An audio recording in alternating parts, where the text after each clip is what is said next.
All right, we're back at it. The top 100 games with me, Bryan Drake, my list that we've been looking at. This is the numbers 41 through 60, and we're taking a look at some fantastic ones as we get further and further to number one on the list of games of all time. So if you're ready to do this, let's jump in, let's get started, and hopefully this won't be a complete waste of time.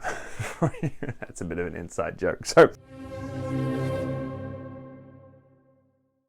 Tiny Park is number 60. Number 60 is Tiny Park. This is a game that we love to play with our daughter, our oldest daughter, because she gets it. It's a tile placing game in the veins of something like a Baron Park or something like that, in which you're playing tiles out there and you're doing it in such a way where it's a push your luck almost dice roll. And all the shapes are out there, and basically you need to choose. You have to fill your park, and essentially you're picking the tiles based on the dice roll. So there might be one that is 3 airplanes, or maybe an airplane and something else, and you're hoping to get those dice out there to where you can get exactly the tile that you need to fit the spaces you have left in your tiny park. It's a really great tile placement game. It really helps kids to understand decision making and the consequences of their actions when it comes to picking the right actions with their dice. So I'm a huge fan of Tiny Park. That is number 60. Number 59 is the first legacy game. Oh boy. I did the thing again where I forgot something on the list up higher. Maybe, I don't know, we'll see when it comes to it. I thought I forgot something that's literally coming up next in a few minutes on this list, but this is Charterstone. Charterstone is a Stegmaier legacy game that came with a couple recharge packs. If you wanted to, you could recharge it and do it again, but the one great thing is, after you finish playing Charterstone, you have a completely unique to you worker placement game. Very simple worker placement game that has some really fun mechanics in it. Charterstone has a lot of excitement when it comes to opening the boxes and telling the story. It does have the same issue as any competitive legacy game though, and that the order you open stuff is just going to depend on what happens in your game versus a narrative like Pandemic Legacy or something like that telling you what to do as you go through it. So, number 59, it's fun, it looks good, it's got great art. Charterstone, Stegmaier Games. Number 58 is the second tile polyomino laying, thanks Jordan, game on this list. That would be Baron Park. I mentioned it just a minute ago, but Baron Park has a really simple polyomino laying game in which you're making a park for bears. Basically a zoo that's just bears. And I like the idea that what you cover up with the bear tile that you lay down is what you then unlock with that power. So you'll gain, whether it be more green tiles or maybe a new piece of land, whether you'll gain a certain type of bear. I really like that what you cover up determines what you gain for the next benefit. Baron Park, it looks good. It's just a cute looking game. It's fun. It plays pretty fast, and it's easy to teach as well. It's just silly. It's unique and it's fun. So that is Baron Park, number 58. Number 57, we're kicking up the cuteness factor again, but this time in a much more in-depth way in a worker placement game with a real daggum tree in it called Everdell. That's right. Everdell is a very thinky, crunchy worker placement game that involves a lot of card action. And by that, I mean, you may run out of meeples and still have a ton of actions you can do based on what cards are in the tableau, the city that you're building, not to mention some of the things that you can do with the board out there. It looks great. Everdell is one of the best looking games out there, both in presentation of table presence, how it looks with that big tree, and the art. The art is just top notch, to the fact that the cards that combo together, the location and the place, the location and the person, the art is in each other's card. And until you see what I'm talking about, it's just gorgeous. Everdell, beautiful game, fun game. I definitely recommend going to pick up number 57, Everdell. Number 56, I have played much, much more on digital than I have in real life, and that would be Le Havre by Uwe Rosenberg. Fantastic game, all about building up the harbor in, you guessed it, the harbor, because I don't know exactly where. I think it's in France somewhere. But the harbor, it's probably Marseille or something like that. Le Havre is a great game in which you're doing somewhat, it's action selection more so than worker placement, because you only have one worker, one essential thing that you can do, but you're able to do a lot of things on your turn. You can take the offer in front of you of the resources. You can use those resources instead to build buildings, or you can use the building that someone else owns. You pay them a fee, or you can use the building that you own. Of course, you have to feed your people, but there are ways to mitigate that by having ships that come in and out that you own, that you've bought. And then your points at the end of the game is determined by kind of the whole tableau that you have in front of you. It's just a great game. It's easy to get into. It will last a long time if you play it with more than 3, so don't play it with more than 3. In fact, play it with the app. It's great. The app is so good. Go get the Le Havre app right now. But anyway, Le Havre in general, Uwe Rosenberg doing his thing, top notch. Number 56, Le Havre. Number 55 is another one of my cheats that I have on this list, but like we did Marco Polo 1 and 2, number 55 is actually a trilogy of games, but I highly recommend you get all 3 Century games: Spice Road, Eastern Wonders, and A New World. The reason I recommend all 3 games is because they combo together and make one giant mega game. Here's what's cool about them. They each get more complex in each one that you play, but they also add different elements. The first one is a card game a la a la Splendor. You're taking cubes, you're moving cubes up to get better cards. The second one has pick up and deliver mechanics.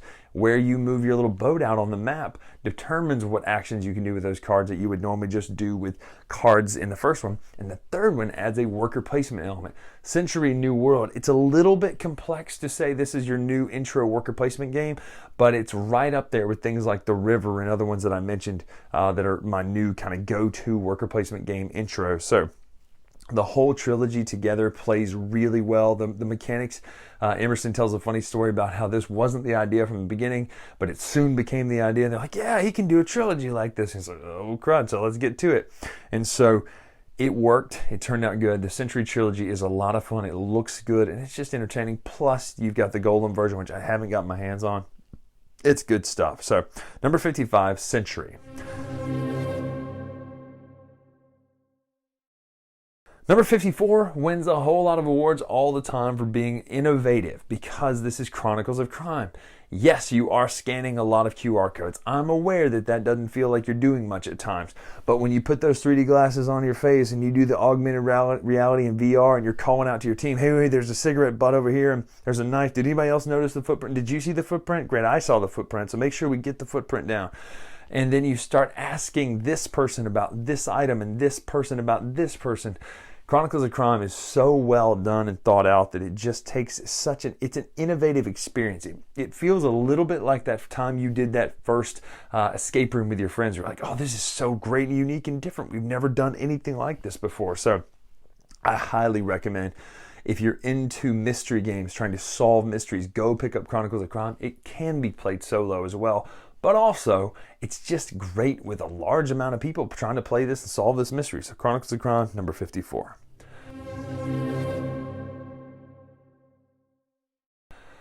Number 53 is a worker placement game all about pillaging and Vikinging all over the place. Just Vikinging everywhere, all over the place, pillaging and raiding and being a champion of Midgard. That is number 53, Champions of Midgard. It's a worker placement game that does some unique things where the dice are your workers, but they're also your fighters, and you have to give up some of them sometimes. I will say the caveat is always play with the Valhalla expansion, because it makes killing your workers, your dice, much more useful. So you're placing your dice out there that are a different resource than your actual workers that you place on the board.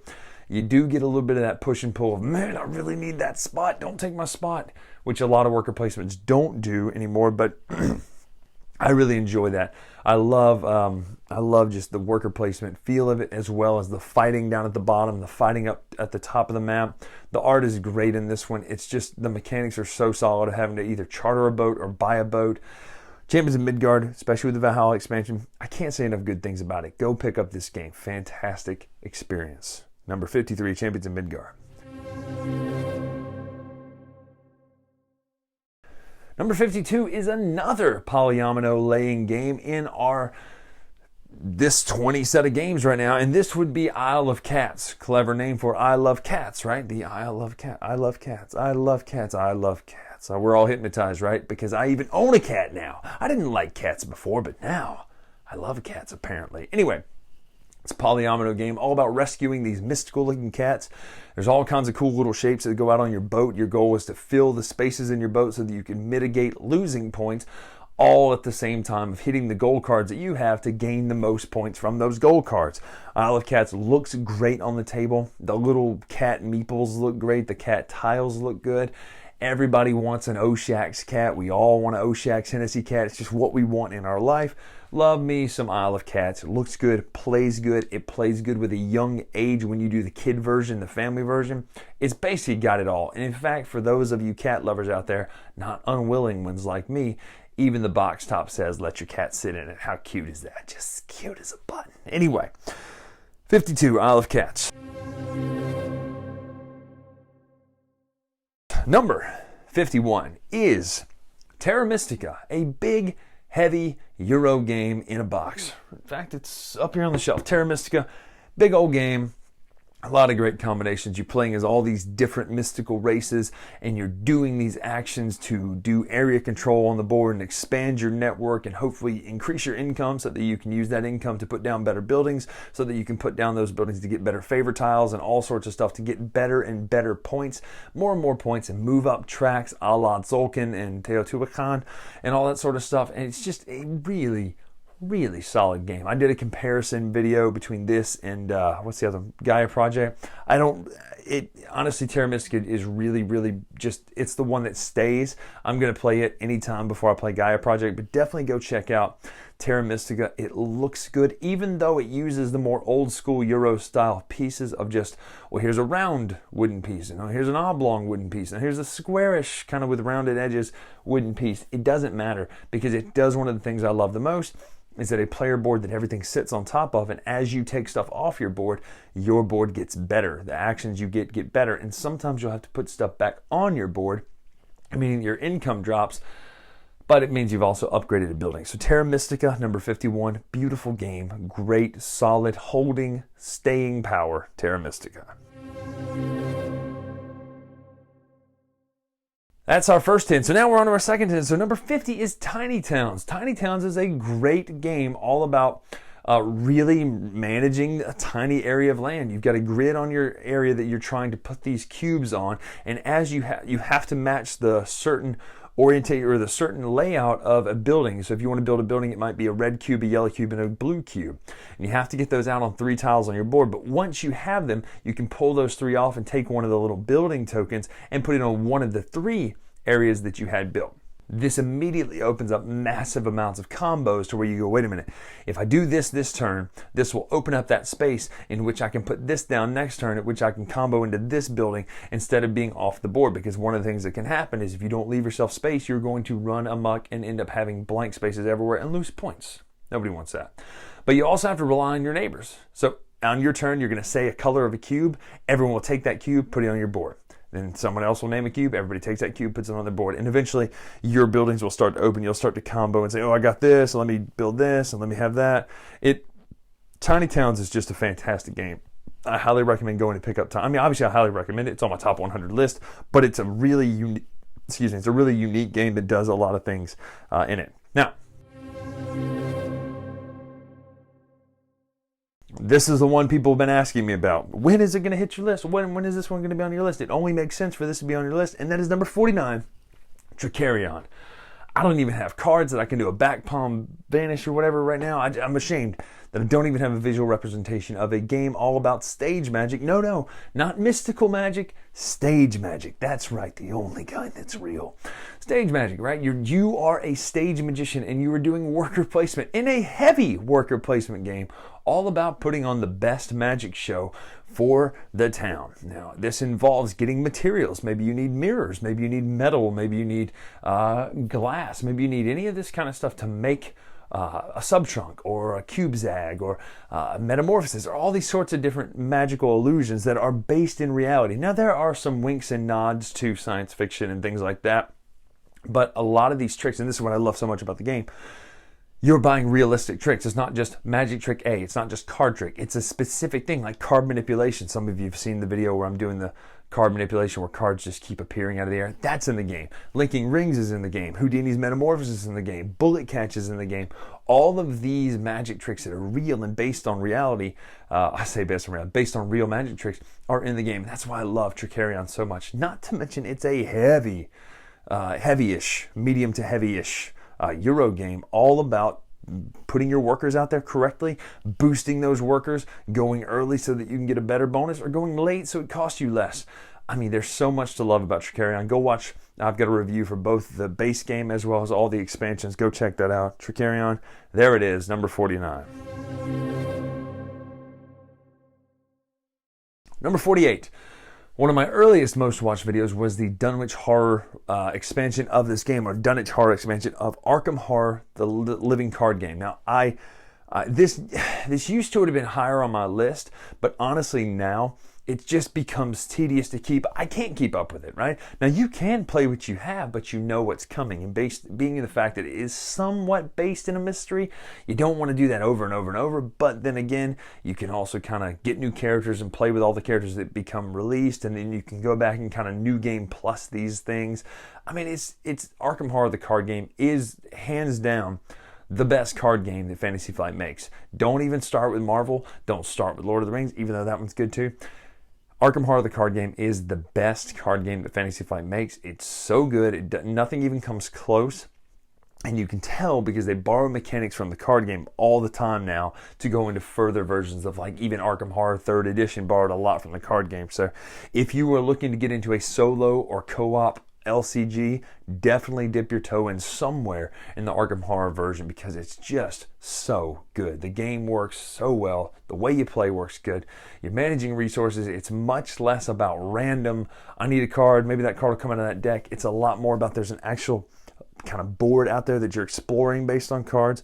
Can't say enough good things about Arkham Horror, the living card game. It's beautiful and it's fun. So that is number 48, Arkham Horror, the living card game.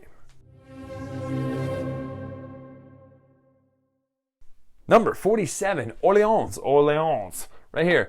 It is a bag builder, all about building the town of Orleans, I believe, in which you're trying to get better resources and cubes and things that will gain you points, and you're gonna you're doing all kinds of stuff in this game to get points. But I mean, it is a bag builder that pushes you up, and you've got tracks, and these tracks will net you points. You can net points from other things. It's just a really solid game, all about putting chits and tokens into a bag, and then you pull those out. You plan your turn based on that. And then you use those, and then sometimes you have to wait a couple turns to get what you actually want, so you leave your guys out there, or maybe you go, well, heck with it, I can't get this, I'll just throw them back in the bag and try again later. But Orleans is a fantastic game, number 47. Which leads us right into number 46. Altiplano. Now, Carla, I believe, would say Orleans is better, but I like Altiplano better. It is a game very similar. It's a bag builder, but you are in the Andes Mountains, I believe, and you have a spatial mechanic to where you actually have to move where your character is located to take the actions there. So it really kind of trips up the idea of, well, I pulled these tokens out and I'm going to use these this round, but I also have to make sure that I'm able to move to the right space to activate that. Otherwise, I don't have a clue how to use them. I don't get to use them. But Altiplano, it looks good. It plays good. I like it just a little bit better than Orleans just because of that moving mechanic and because of the resource thing at the end where you're stacking them in the warehouse and getting points based on that. So Altiplano is just a solid game. Number 45 is the Quacks of Quedlinburg. That's right, it is another bag building game. I didn't even think about the fact that this beat these other two, but it's a simple bag builder. You're building bags based on the magical spells that are out there that you're trying to do, right? You're trying to make potions, which is really fun. And you're trying to kind of push your luck to get up to a certain amount. The higher you go, the more money and the more points you can get. The more money you have, the more spells you can buy, the more points you can get, the more you can win the game. But it is just such a fun game because it involves this kind of push your luck idea of, I can take one more out of the bag. I can take just one more out of the bag. And then it blows up in your face. So if you're looking for a lighter game that you can get people to play in a pretty easy way, but it still has a lot of the depth of all the hobby games you want to play, Quacks of Quedlinburg is definitely up there. Number 45, Quacks of Quedlinburg.